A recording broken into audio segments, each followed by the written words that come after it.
درود شریف والا نبینا محمد وعلى سيدنا ونبينا محمد وعلى سيدنا اللهم صل على سيدنا ونبينا محمد. زما عزتمند مشران او ګران ورونو دوستان، په مدینه منوره او مکه مکرمه کې او د عرب اکثر ملکونو کې د رمضان پراتلو مسلمانان یو بل ته مبارکي ورکوي. نو زم تاسو ته مبارکباد درکوم. خدای پاک ته د رمضان راتل ستاسو د پاره او زمونږ د پاره د خیر او د برکت ذریعہ وګرځي او د ټول عالم اسلام د پاره د فتح د کامیابی د نصرت او د زیر یو سبب وګرځي. خدای دې مونږ مسلمانان ټول که دلته یو که عربو کې دي که نورو ملکونو کې دي د یهودیانو د هندوانو د عیسایانو د دشمنانو د اسلام د مصائب او د شیطانانو نه محفوظ وساتي. ورونو خدای پاک فرمایي قرآن شریف کې دویمه پاره کې یا ایها الذین آمنو، اے مسلمانانو یا د ایمان او د اسلام دعویدارو، کتب علیکم الصیام کما کتب علی الذین من قبلکم، پتاسو روجه فرض شوې ده لکه پخوانو امتونو باندې چې روجه فرض وه، لعلکم تتقون، د دې دپاره چې تاسو کې د تقوا د صبر د حوصلې صفت پیدا شي، د خدای د یری صفت در کې راشي، د حرامو نه د بچ کېدو صفت در کې پیدا شي. خدای پاک دې ښکلي آیات کې د درو خبرو ته اشاره کوي. یو خدا ده چې د ایمان دا تقاضا ده چې ته به د نفس او د شیطان سره مخالفت کې، ځکه دا دواړه د حق د لارې دشمنان دي. نفس او شیطان دا دواړه جوړه روړه دي. نو د نفس نه مکرون نه به هم ځان بچ کې او د شیطان نه. شیطان هم چې څه کار کوي د نفس په واسطه کوي. نفس اس دی او دا شیطان په سور دی.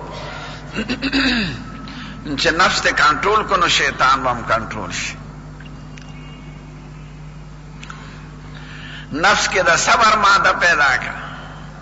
صبردار چې سروج خوراک کاک مکاوه، د خپل حلالو نه خوراک کاک نه ځان منع کړه، نو د حرامو نه به د بچ کېدو تاکې یو صفت پیدا شي. د روجې حقیقت دی صبر. د خدای او د رسول په حکم د سبا نه تر ماښامه پورې د خوراک سکاک او نزدېکت نه صبر کول، ځان بچ کول او ساتل د عبادت په نیت دې ته روجه وایي. نو چې د صبر ماده در کې پیدا شي نو دا لوی د کمال ذریعه ده. بیا شیطان د دغه نه هم بچ کېږي. سړی چې د حلال څیز نه ځان بچ کوي د خدای په حکم، نو د حرامو نه بچ کېدل خو ورته آسان شي. حلال خو حلال او دی د خدای په حکم ته ځان بچ کوي. نو حرام خو هر وخت حرام دی.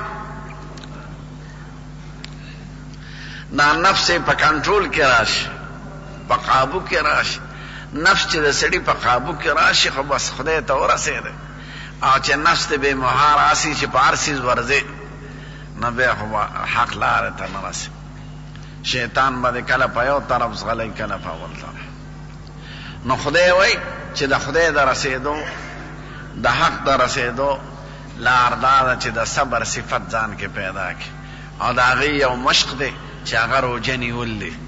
روجه کې د درو خبرو نه صبر کول دی د یو وخت نه بل وخته پورې.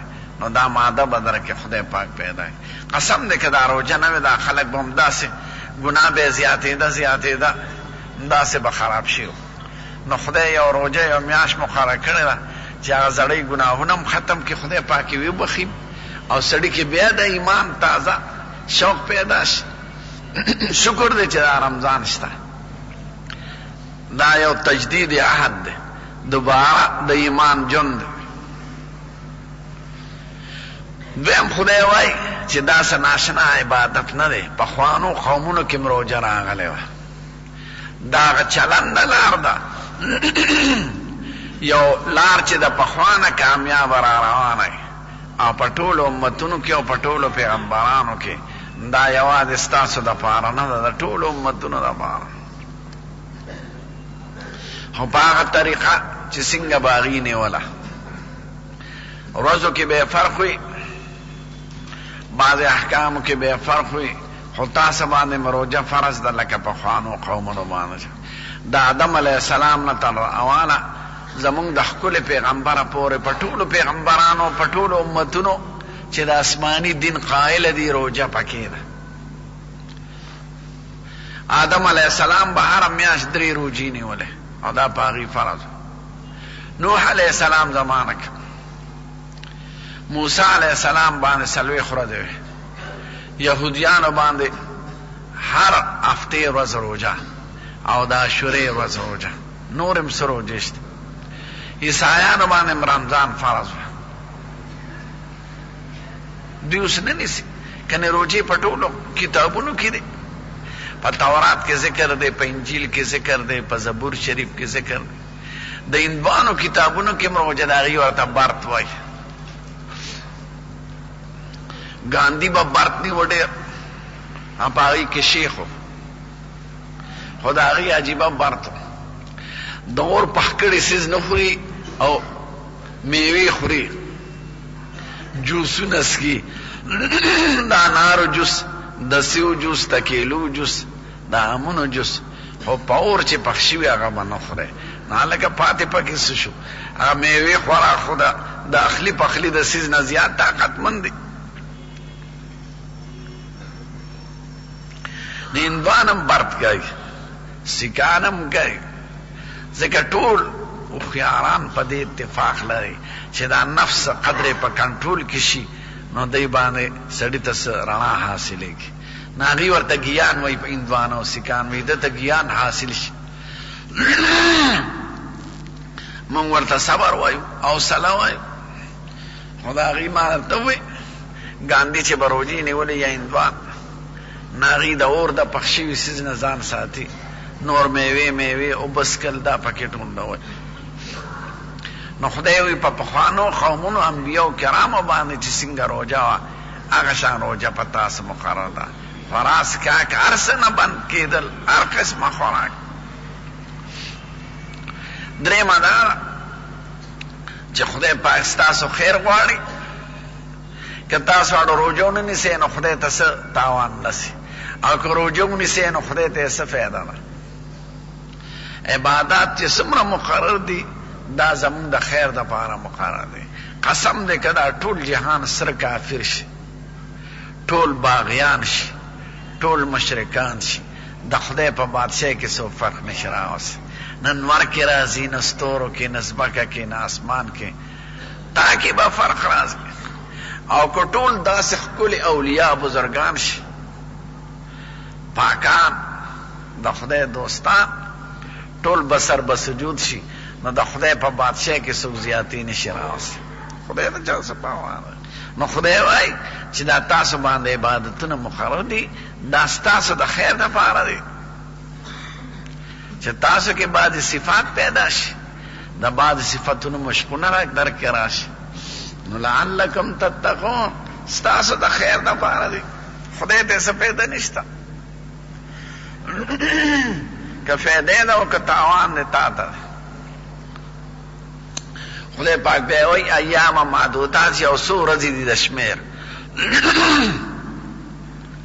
ډېرې دیم نه ځکه ډېرې بیا تکلیف راولي، او لږې دیم نه ځکه لږې عادت نه بدلوي. که سړی په کال کې یو 3 روژې ونیسي په هغه عادت کې څه فرق نه راځي. داسې یو مقدار خدای مقرر کړی دی 30 ورځې یو میاشت چې هغه هر قسمه عادت پکې بدلول غواړي نو بدلیدی شي. نسواریان پکې که نسوار پرېږدي پرېښودی شي، سګرټیان که سګرټ پرېښودل غواړي پرېښودی شي. بل بلا باندې څوک مبتلی او یو میاشت مشقو کې ځان کلک کي نو خدای د عادتونه بدلی. په 2-3 ورځو باندې عادت نه بدلیږي. نو خدای وایي یو څو ورځې دي د شمېر، ډېرې نه دی. او د خدای د طرفه دا اساني ده.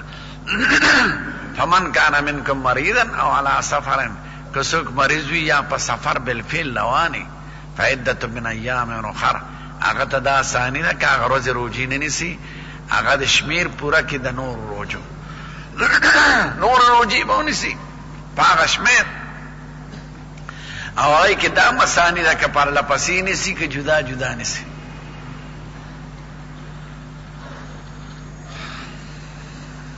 وعلى الذين يطيقونه فدية طعام مسكين، که چا طاقت و د روجې او روجې نه نیوله نو دام په ابتدا کې آساني وه، ففدیة من صیام ففدیة طعام مسکین، د یو روجې په سر به یو فدیه ورکوي چې هغه د یو مسکین طعام د 2 وخته. وان تصوموا خیر لکم، اگر چې د اجازت و خو بیا هم روجې نیول د الله غوره دی، ځکه خدای پاک ته معلوم و چې رستو به یې پې خطي کو. ان کنتم تعلمون، که تاسو پوهېږئ.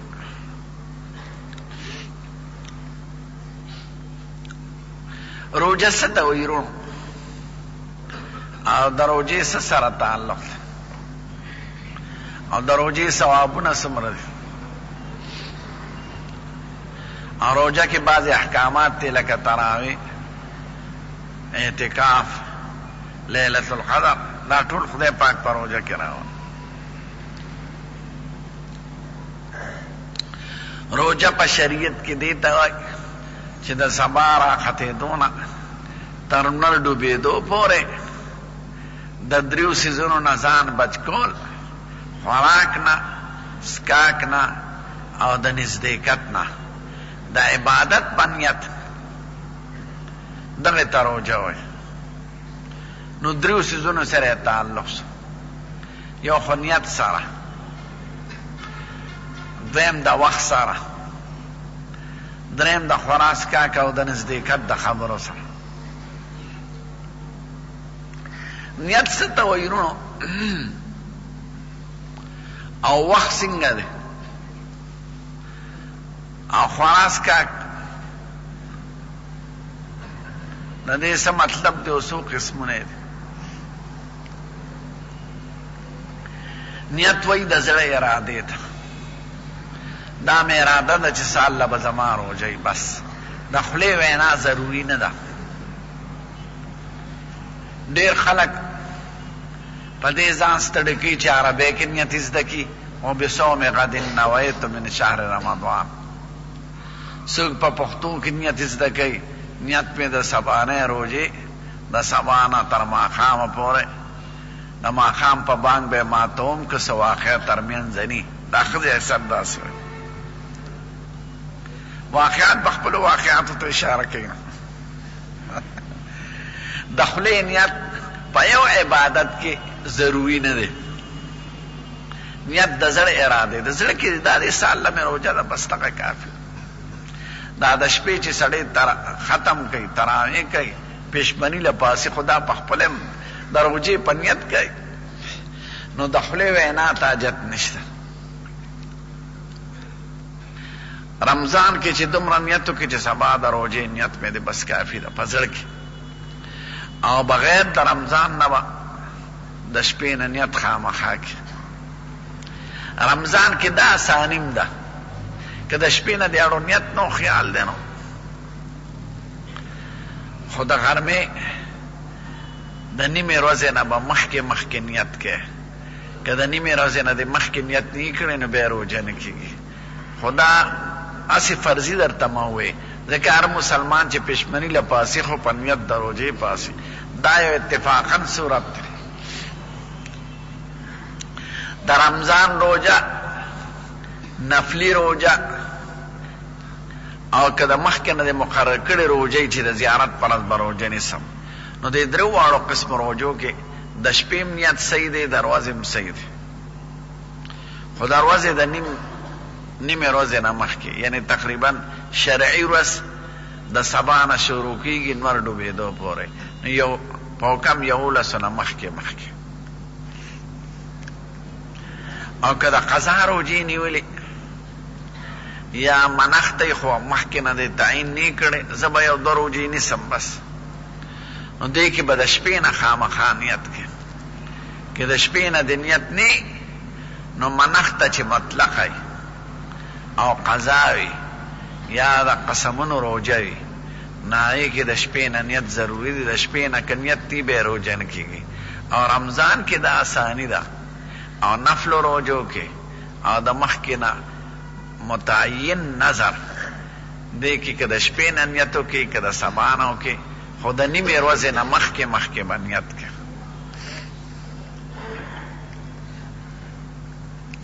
که یو سړي ټول ورځ خوراک ونه کړي خو نیت یې اړو کړی نو دې ته روژه نه وایي.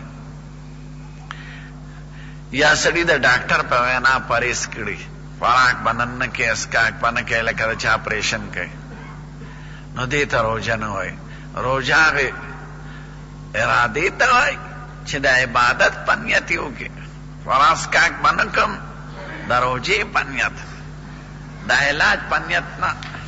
یا هسې مثلا بدن دې غټ شوي ته ویې دا وکړم خوراک اسکاک نه کوم چې بدن مې ښه شي نو دې ته روژه نه وایي. روژه کې نیت د عبادت ضروري دی.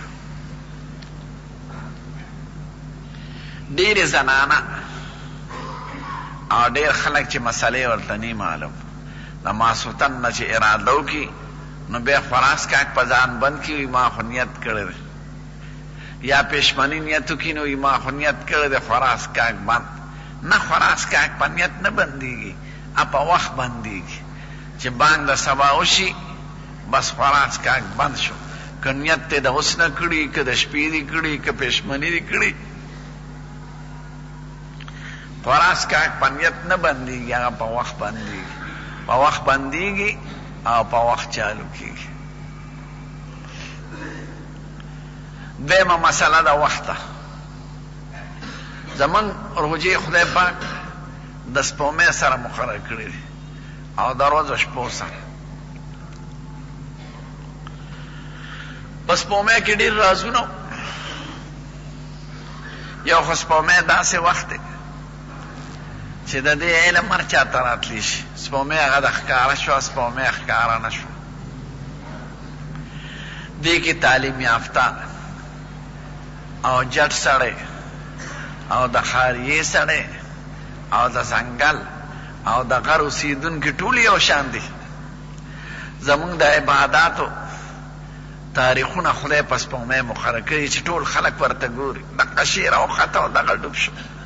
په انګریزي حسابونو نه دی جنوري فروری پار په شکال نه دی د هندوانو په هغه میاشتو نه دی د یهودیانو میاشتې نور پسې د انګریزانو میاشتې نور پسې د هندوانو میاشتې نور پسې دی دا تشپرستو مجوسیانو میاشتې نور پسې دی. زمونږ میاشتې په دې سپومې پسې دی. زمونږ دین الحمدلله آخري دین دی او د ټولو قومونو دپاره دی. نو خدای وختونه او علامې هغه مقرر کړي دي چې ټول قومونه معلومونه شي. سپومې ته ګوره سپومې کې ښځه او سړی دواړه برابر دي. سپومې کې تعلیم یافته او غیر تعلیم یافته دواړه برابر. د اختلاف کې یو رنګیني ده یو ځای کې روژې بل ځای کې نه. خدای اخلاص او نفاق معلوموي. په انګریزي ورځ کې مقرر وي نه خبر تاریخدانو ته پته لګېده د بانډو خلکو ته به څه پته نه چا ته څه معلومه چې نن جنوري سویمه ده او فروری سویمه. د غرونو خلکو ته به څه معلومېده. هغه اخلاص او نفاق په څنګه معلومېده. دا لومبۍ فایده د ټول جهان دپاره خدای داسې وخت مقرر کړی چې د ټول جهان خلک یې معلومولی شي د یو علاقې نه. دویم د خدای دا احسان دی چې د عباداتو کې گردش کوي. که د نور په سپومو وی جنوري فروری د هندوانو په شکال بادرو وی د مجوسیانو په میاشت وی حمل ثور جوزا د یهودیانو په میاشت وی دا هغې خپله میاشت دی. دا آزار دی دا تشرین اول دی دا د هغې د میاشتې نومونه دی. د هغې کې موسمي تبدیلي نه راځي. جنوری همیشه یخی، دسمبر همیشه یخی. نو چې په کومو علاقو کې یخه وه هغې باندې به همیشه روژه په غم وه، په یخنۍ کې به. او دا میاشتې جنوبي افریقې ته